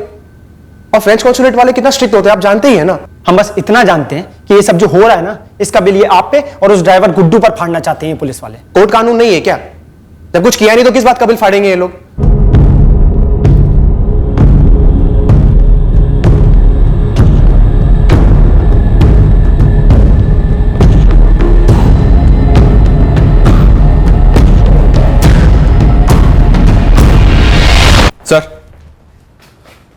सर इस धर्मेश के कॉल रिकॉर्ड्स में किसी भी तरह की प्लानिंग की कोई हिंट तक नहीं है। प्रीति, माधुरी और माधुरी का पति राजकुमार, सबके फोन रिकॉर्ड्स क्लीन है सर। फिर किसने की इस कांड की प्लानिंग? सर मोहन रावत के इस वाले नंबर के कॉल रिकॉर्ड्स में तो कुछ भी शक करने जैसा नहीं है। अब इनके पास कोई दूसरा नंबर है या नहीं ये फिलहाल हमें पता नहीं है। रतन दास के फोन रिकॉर्ड्स भी मंगवाए ना, जिसने हर्ष का नाम सजेस्ट किया था मोहन को? रतन दास के कॉल रिकॉर्ड्स की पूरी तरह से स्कैनिंग की सर, पर कुछ नहीं मिला। तो फिर बचा कौन? सर इस सुपारी किलर ललित सिंह की मदर शालिनी सिंह, उसके फोन रिकॉर्ड्स में से उसकी बहन रचना राठी का नंबर मिला है। ये देखिए सर, यहीं जबलपुर में रहती है, इसके घर के बाहर भी एक टीम तैनात कर दी है। हो सकता है ललित सिंह इसके घर छुपने आए। इस केस से जुड़े सारे सस्पेक्ट हैं हमारे पास, लेकिन कहीं से कोई एंगल बन नहीं रहा है। हो सकता है इनमें से कोई झूठ बोल रहा हो, या फिर असली कल्प्रिट इनमें से कोई हो ही नहीं। मंजू, धर्मेश और प्रीति ने मिलकर कुछ किया हो, ये वाला एंगल? सर वो एंगल टटोला मैंने प्रीति से बात की। जो कागज पत्री वो लोग बोलते वो सारे धर्मेश लेके जाता था जबलपुर हर्ष के साथ, कभी इस कागजात पे दस्तखत करने, कभी उस कागज पे दस्तखत करने। तुम लोगों को कभी लगा नहीं कि स्वाति जी ने 2015 में हर्ष को अडॉप्ट किया था और 2017 जून तक उसके वीजा के पेपर्स बन ही रहे थे? तुम लोगों ने कभी पूछताछ करने की कोशिश नहीं की विवेक आर्य या मोहन भाई से? हमें मालूम नहीं था कि इसमें इतना समय नहीं लगता है। अगर मालूम होता तो शायद पूछ भी लेते, लेकिन हमें कुछ नहीं मालूम था। जो भी वो लोग बोलते गए वो हम करते गए। इस वक्त तो हम हर चीज हर्ष से जोड़कर देख रहे हैं, पर हो सकता है कि असली निशाना धर्मेश था। क्या धर्मेश की नरसिंहपुर गांव में कोई दुश्मनी थी, कोई झगड़ा वगड़ा रहा हो? नहीं, धर्मेश बहुत ही सीधे थे, किसी के साथ कोई बैर नहीं था। हमें तो समझ में नहीं आ रहा है कि धर्मेश और हर्ष को मार के किसी को क्या मिल सकता है। सर नरसिंहपुर में अच्छी खासी फील्डिंग करवाई मैंने, पर धर्मेश का किसी के साथ भी कोई झगड़ा वगड़ा निकल कर नहीं आया। पर मंजूर सुपारी दी गई, और वो भी ललित सिंह को, मतलब महंगी सुपारी थी सर। अब अगर इस सुपारी से किसी को कोई फायदा नहीं था तो फिर ये सुपारी दी क्यों गई? घूम फिर के सुई हमारी पहली थीसिस पे लौट रही है, मिस्टेकन आइडेंटिटी। पुराने पेशेवर हथियारों से भी कई बार गलत निशाना लगा है। हो सकता है इस बार भी वही हुआ हो। अब इसका जवाब तो सिर्फ ललित सिंह ही दे सकता है सर। हम इस केस से जुड़े सारे संदिग्धों की बार बार इंटेरोगेशन करते रहे। या तो उनके बीच सांठगांठ इतनी तगड़ी थी कि कोई भी नहीं टूट रहा था, या फिर ये एक मिस्टेकन आइडेंटिटी का ही केस था। हम दावे के साथ कुछ नहीं कह पा रहे थे। हम सुपारी किलर ललित की मौसी रत्ना राठी को भी ट्रैक कर रहे थे। उधर पेरिस से हम पर स्वाति मेहरा का प्रेशर बढ़ रहा था, उसके नए नए गोद लिए बच्चे हर्ष के हत्यारों का पता लगाने, पर उसकी तरफ से भी कोई ठोस लीड नहीं मिल रही थी जो हर्ष और धर्मेश के हत्याकांड को क्रैक करा सके। हमारी कंफ्यूजन सिर्फ एक आदमी दूर कर सकता था, खुद ललित सिंह। ललित सिंह को धरने के लिए हमने पूरा जाल बिछा रखा था, बस इंतजार था उसके फंसने का।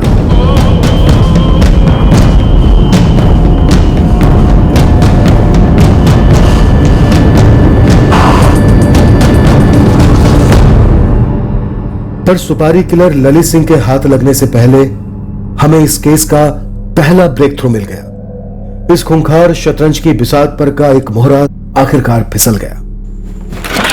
सर, गाड़ी का ड्राइवर गुड्डू टूट गया है, बोलता है बोलेगा। देर से पर दुरुस्त, देखते हैं कितना बोलता है।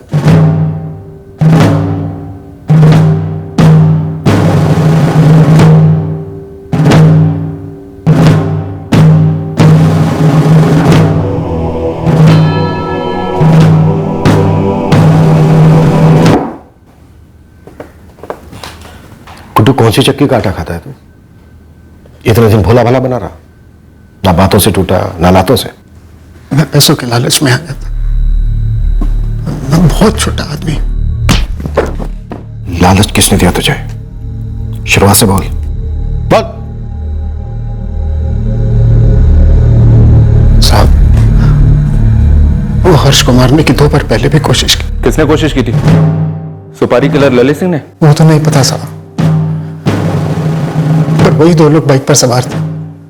सब एक बार 23 मई को और एक बार 2 जून को, जब हम जबलपुर से लौट रहे थे नरसिंहपुर की तरफ हर्ष और धर्मेश भाई को छोड़ने के लिए। उसी स्पॉट पर कोशिश हुई थी? नहीं साहब, वो शाहपुरा के टर्निंग से पहले 23 मई को।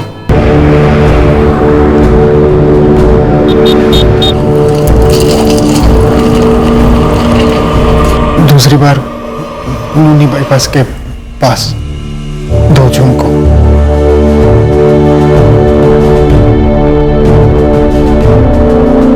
गाड़ी किसके कहने पर रोकी गुड्डू? पहले से बताया गया था कि वहां रुकना है, पेशाब के बाद। किसने बताया था पहले से? विवेक भाई ने। तो विवेक टूटा क्यों नहीं अब तक? मैं क्या जानूं मैडम, मुझे जैसा बताया गया मैंने हल्का होने के बहाने गाड़ी रोक दी। फिर विवेक भाई बाद में बोले नहीं यहाँ नहीं है, अभी नहीं है। पूरी स्टोरी सुना गुड्डू। कब से प्लानिंग चल रही थी? हमारी ट्रेवल एजेंसी की सारी गाड़ियां वो विवेक भाई के पापा मनप्रीत सिंह जी की गैराज में सर्विस होने के लिए ही जाती। गुड्डू, नरसिंहपुर से जबलपुर आना है और रिटर्न नरसिंहपुर जाना है। अरे जब बोलो विवेक भाई, काम है, गाड़ी तो चलानी है। सिर्फ गाड़ी नहीं चलानी, बहुत बड़ा मौका है तगड़ा माल कमाने का, और मेरे साथ पार्टनरशिप का। कैसी पार्टनरशिप है भैया? 1 लाख मिलेंगे तुम्हें। 1 लाख? आराम से करना क्या मुझे? गाड़ी रोकना है जहाँ मैं बोलूँगा। हाँ लेकिन कहाँ, क्यों? ऐसी जगह जो सुनसान हो, हल्का होने के बहाने गाड़ी रुकाना है। हाँ वो तो ठीक है, लेकिन आपने बताया नहीं विवेक भैया। कोई झंझट का काम तो नहीं है ना? ठीक से करोगे तो कोई गड़बड़ नहीं होगी। तुम्हें तुम्हारे 1 लाख तुरंत कैश में मिल जाएंगे। बस इतना है कि इसके बाद तुम्हारा और मेरा कोई लेना देना नहीं होगा। इतना तो मुझे समझ में आ गया था कि मामला बच्चे को लेकर ही। मैं सच कहता हूं मालिक, कत्ल होने वाला है, मुझे इसकी भनक तक नहीं थी। विवेक किसके कहने पर कर रहा था ये? और क्यों कर रहा था? मुझे कुछ नहीं पता मालिक। पूरी स्टोरी उल्टी कर। झूठी उल्टी की तो खून की उल्टी करेगा विवेक आर्या। सर मैं फंस गया था सर।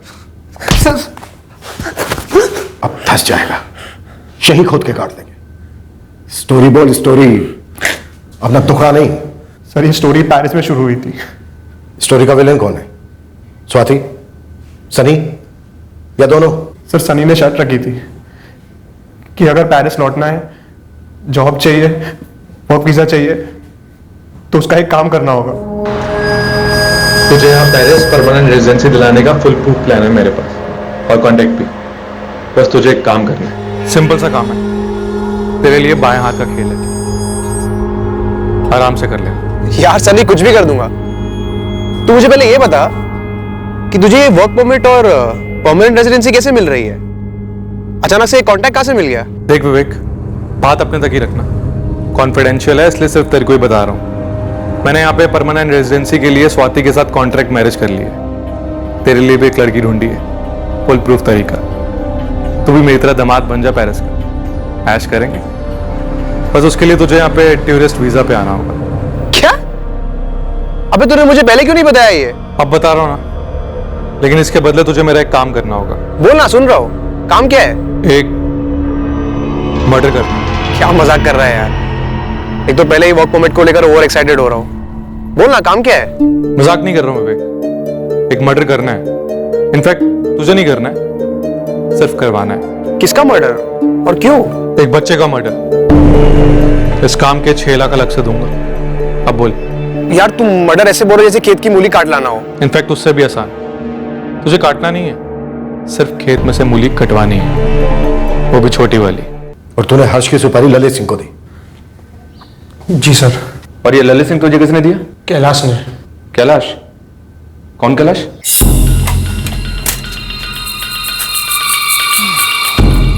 कैलाश जी। अरे विवेक, कैसे हो? अब मैं तो ठीक हूँ, लेकिन बड़े दिनों बाद दुकान बंद कर रहा था मैं। चल कोई नहीं, तू आ गया तो बैठ। कैलाश जी, मुझे बाल नहीं कटवाना है, मुझे आपसे प्राइवेटली बात करनी है।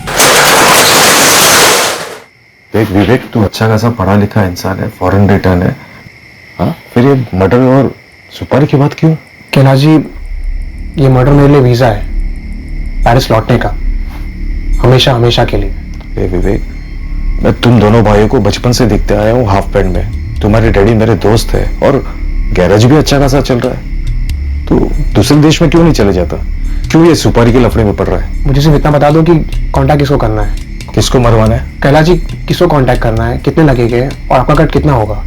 मैं आपको 1 लाख दे सकता हूँ। ठीक है, 2 लाख, जल्दी बता दो।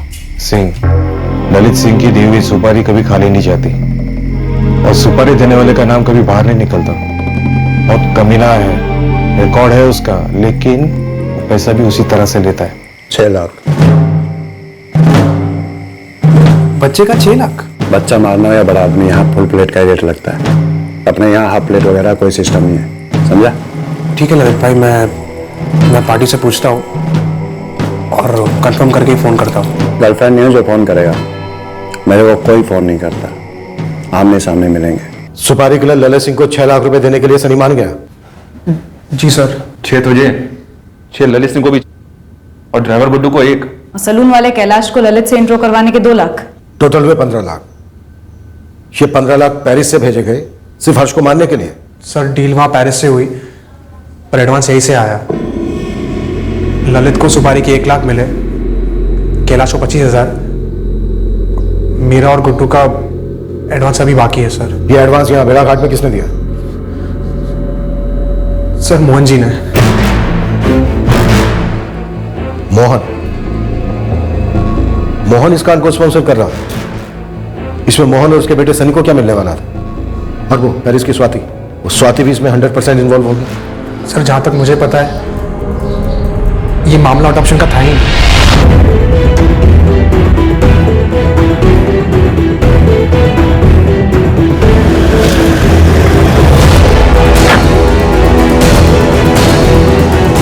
मैडम, लेकिन मुझे नहीं मालूम था कि विवेक किसका मर्डर करने वाला है। मालूम होता तो तू क्या करता? चिल्ड्रंस डिस्काउंट दिलवाता, 2 मर्डर का पैकेज डील करवाता, एक पे एक फ्री। तुम देख रखा, यहाँ पर मंडल का चेयरमैन हूं मैं, मेरी इज्जत है यहाँ पर। तो हम देंगे ना इज्जत आपको। पहले आपको चेयर पर बिठाएंगे, फिर आपकी खाल उतारेंगे। ले चलन। आप मेरी बात सुनिए सर। सर मैं क्या बता रहा हूँ सर, मेरी बात सुनिए सर। ये जो 2 अटेम्प्ट्स हुए थे 23 मई और 2 जून को, जी सर। कैंसिल क्यों हुए? पेरिस से सनी ने फोन किया था कैंसिल करवाने। ए विवेक, क्या कर रहा है तू? हाँ, क्या कर रहे हैं? पहले शाहपुरा और अब ये साला नोनी। क्या कर रहे हैं बेवकूफी? ललित और उसका जोड़ीदार विपुल वेट कर रहे हैं, आराम से काम हो जाएगा। देखो समझ में नहीं आती है, बोला था ना बेड़ा घाट पे जगह चुनने को, कहीं और क्यों चुनी? वो इलाका मेरे पापा का है, सब कुछ संभाले तो वहां पे। तो अभी हम लोग बस लोकेशन पर पहुंचने ही वाले हैं यार, और दोनों वेट कर रहे हैं। करने दे वेट, तू कैंसिल कर। नोनी में काम करेगा साला इडियट। कैंसिल करो, तुरंत कोई दूसरी डेट फिक्स कर। ओ भाई सुन मेरी बात, मैंने 2 बार जगह और टाइम चुनी, तूने हक दिया, कैंसिल कर दिया। 2 बार फेल होने का अपना कभी स्टाइल नहीं रहा, तीसरी बार फाइनल होगा। जगह चुन तो, टाइम चुन तो, हम लोग बच्चे को उठा ले जाएंगे और काम कर देंगे, समझा? ठीक है ललित भाई, मैं फिर से हर्ष और उसके जीजा को एक जगह पे बुलवाता हूँ और कुछ प्लान बनाता हूँ। तो ये वीजा का चक्कर हर्ष के मर्डर के लिए नेट प्रैक्टिस था। ऐसे ही घुमा रहे थे हर्ष और उसके जीजा धर्मेश को, और वो बेचारा जैसे जैसे उससे बोला जा रहा था किए जा रहा था। सर ये पूरा आइडिया, पूरा प्लान मोहन जी ने बनाया था sir. Sir, Mohan ji settlement करना चाहते हैं। बड़ा अच्छा ऑफर दे रहे हैं चेयरमैन मोहन रावत, सुन लेते हैं सर।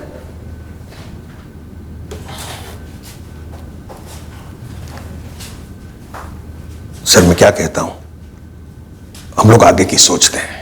हर्ष और उसके जीजा के बारे में सोचने वाला कोई है नहीं। हम यहां हैं, आप लोग यहां पर हैं, और जो असली खिलाड़ी वो पेरिस में, जिसको आपको छू नहीं सकते हैं। आप एक फिगर बोलो, चाहिए तो आप अंदर अंदर डिस्कशन कर लो ना, लेकिन एक दिल खुल के फिगर बोलो, जो मैं दिल खुल के दे सकूंगा। एक 10 साल के बच्चे की तड़ियां बाहर निकलवाने वाला दिल की बात कर रहा है। ये अडॉप्शन किस लिए था?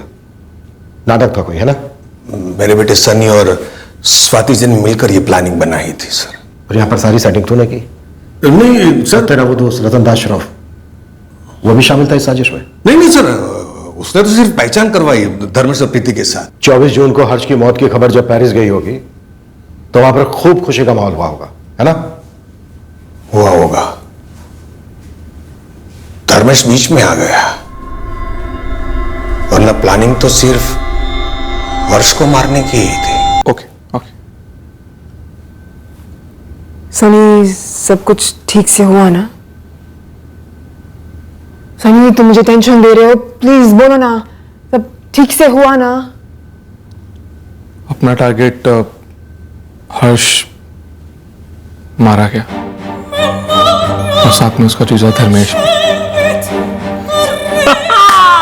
एक बच्चा जो जिसके नसीब में मौत लिखी थी, उसके जीजा जिसके नसीब में मौत लिखी थी, लेकिन आपके नसीब में 10 लाख है। सबके नसीब में 10-10 लाख।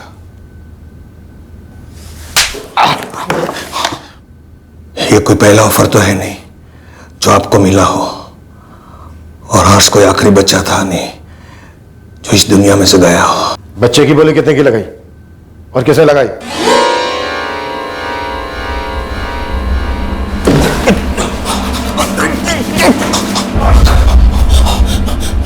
तो क्या? तो क्या? 2 करोड़।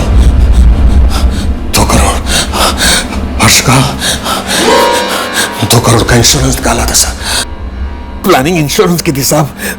इंश्योरेंस से मिलने वाले पैसों के हर्ष को गोद लेना सिर्फ एक जरिया था। प्लानिंग स्वाति जी और सनी ने की थी सर। मैंने सिर्फ मदद की थी।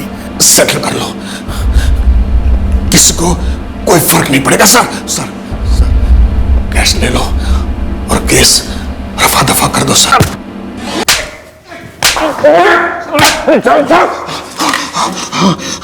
फर्क पड़ चुका है मोहन रावत। इस बच्चे की मौत से हमारे डिपार्टमेंट में काफी फर्क पड़ चुका है, जो तू अब लॉकअप में देखेगा, जो तू जज साहब में देखेगा जब वो तुझे सजा सुनाएंगे। इसलिए तू फर्क की चिंता मत कर। सर आप मेरी बात सुनो सर। सर बात सुनो सर। सर मैं इज्जतदार आदमी हूं सर। मैं इज्जतदार आदमी हूं सर। एक हफ्ते बाद हमें खबर मिली कि ललित सिंह उसकी मौसी के घर आया हुआ है जबलपुर। जी? Crime branch. ललित सिंह कहाँ है? ललित वो साहब कौन है मौसी? मौसी नहीं बेटा, तेरा मौसा आया है। ललित एक काम करना, तेरे सर के ऊपर जो खिड़की है ना उसे कूद जा। खिड़की के बाहर मेरे 2 आदमी थे, प्रॉमिस करते हैं तुझे निराश नहीं करेंगे।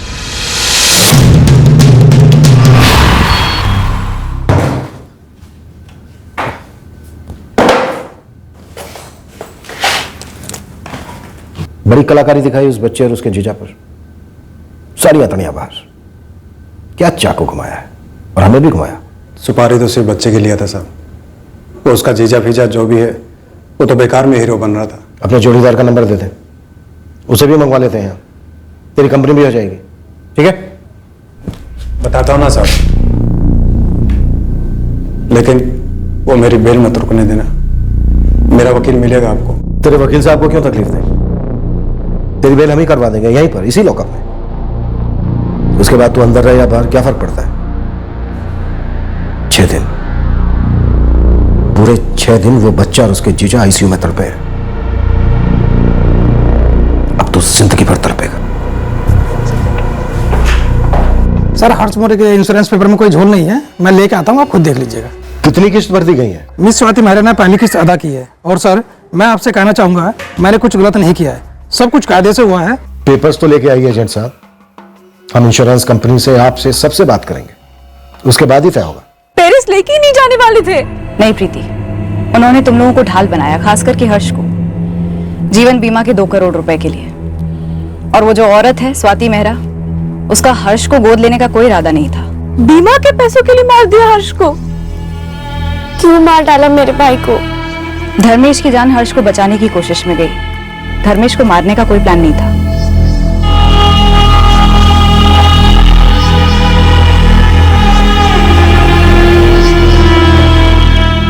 मनप्रीत जी, खुद विवेक ने हमें ये सब बताया। हमारे विवेक ने ऐसा किया? 6 लाख रुपए और पेरिस में जॉब, इसके लिए उसने 2 मासूमों को मरवा डाला।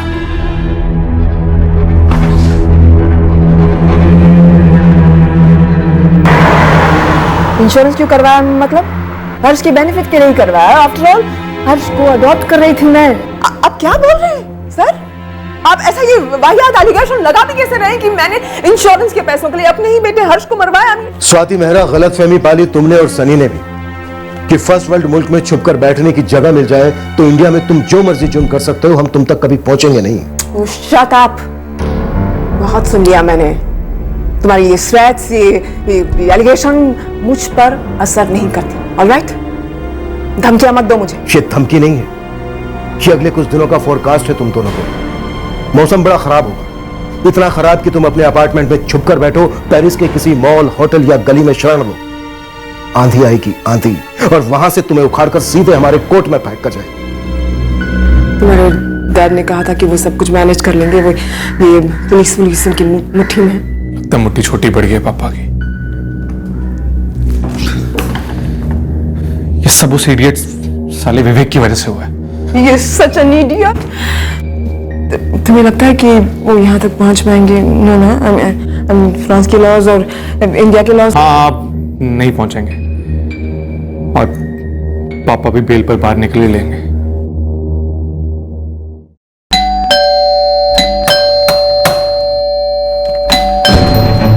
Madame Swati Mehra? Oui, officier. Le monsieur Sani là-bas, est-il avec toi? Oui, officier. Sani? Sani? Oui, officier. Que se passe-t-il? Nous avons votre mandat d'arrêt. What happened, officers? What have we done? Quoi on nous fait? Nous avons un mandat d'arrestation. Provincial Provence Dan. Vous pouvez le lire. पहले lookout notice जारी, फिर red corner notice जारी, ताकि स्वाति मेहरा और सनी रावत के फरार होने के सारे प्रयास भंग किए जा सके। आखिर में हम प्रोविजनल अरेस्ट वारंट इशू करवा पाए और इस जोड़े को पेरिस पुलिस की टीम ने गिरफ्तार कर लिया।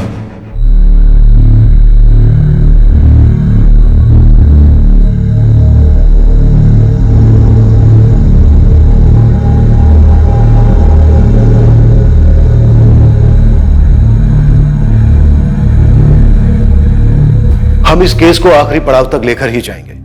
हम स्वाति मेहरा और सनी रावत के फ्रांस से इंडिया एक्सट्राडिशन के लिए पूरा जोर दे रहे हैं। हमें उम्मीद है यह जल्द से जल्द होना चाहिए। हमने इस निहायत ही घटिया और भयंकर षड्यंत्र को सफल होने नहीं दिया। हम अपनी देखरेख में ऐसा कभी होने भी नहीं देंगे। क्रिमिनल्स जब जुर्मिस्तान के पासपोर्ट पर सफर करने निकलते हैं, उन सबको एक बात साफ पता होनी चाहिए कि इस पासपोर्ट पर एक ही वीजा लगता है, और वो है सजा का वीजा। इस पासपोर्ट और वीजा पर क्रिमिनल की हर उड़ान वाया लॉकअप, वाया अदालत, सीधे जेल को जाती है। मुजरिमों को यह समझ लेना चाहिए कि यह वन वे फ्लाइट है और रिटर्न फ्लाइट के लिए सालों का वेटिंग पीरियड होता है। जय हिंद। इस तरह के और भी एपिसोड देखने के लिए हमारे चैनल को सब्सक्राइब करें और बेल आइकन दबाना ना भूलें।